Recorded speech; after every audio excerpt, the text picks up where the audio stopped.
Hey guys, Ro Davis here, national spokesperson for Black Coffee Political Alliance. I wanted to do this video to talk about the recent turn of events. As you guys may or may not know, we are a neutral, non-aligned political party, and our goal is to work in the interest of Black progress. We have no permanent enemies, no permanent friends, only a permanent interest. This position allows us to talk to both sides. And when both sides don't do what we're looking for them to do in the interest of Black progress, we're willing to run our own political candidate. So recently we had Governor Rauner come to the Blacknificent Mile.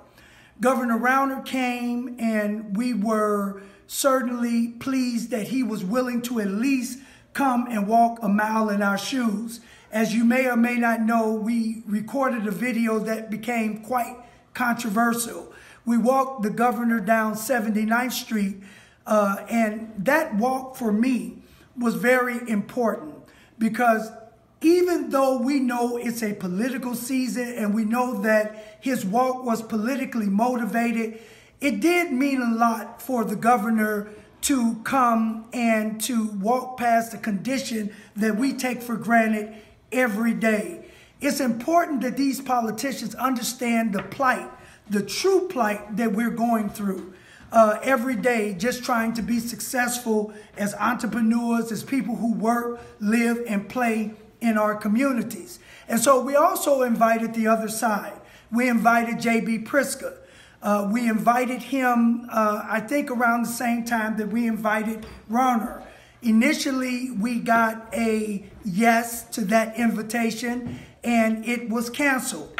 Then we were told that we would have to redo that date, and that date, of course, you guys know, was set for October 31st.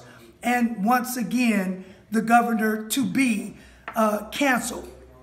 Now, here's what's significant that really, disturbed me, to be quite honest. Because as you guys know, Pritzker was caught on tape saying some derogatory things towards African Americans. Maybe, it was racist, maybe it wasn't. Well, of course, recently, the governor-to-elect, if you will, Pritzker was charged with racism by 10 of the people who worked in his camp. Now, that may have been politically motivated, who knows?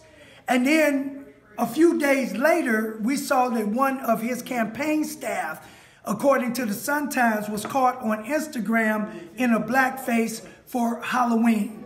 Well, you would have thought that in the midst of all of these offenses towards Black people, that the governor, number one, would have come to address these things head on.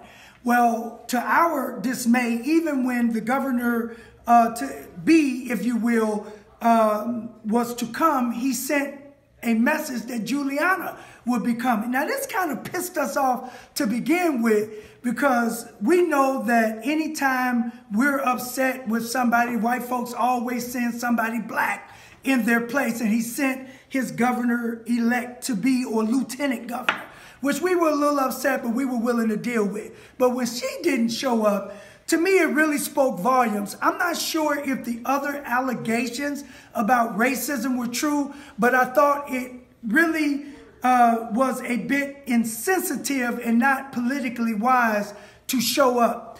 And so I'm not sure what our position will be as Black Coffee for this governor's race, but I think that it's something that we should all consider. We have one governor who's in office who came and at least heard our concerns, not from a distance, but here on the Blacknificent Mile. And then we had another individual who was running for governor who didn't feel that it was worth his time to make it by to actually speak directly to Black folks and see the things that we're going through. And so we were upset, to say the least. Now, you make your decision. We are still in the decision-making process, but I just think it's something for us to at least consider when we go to the polls November 6th. With that, I'm your boy, Ro Davis, signing out.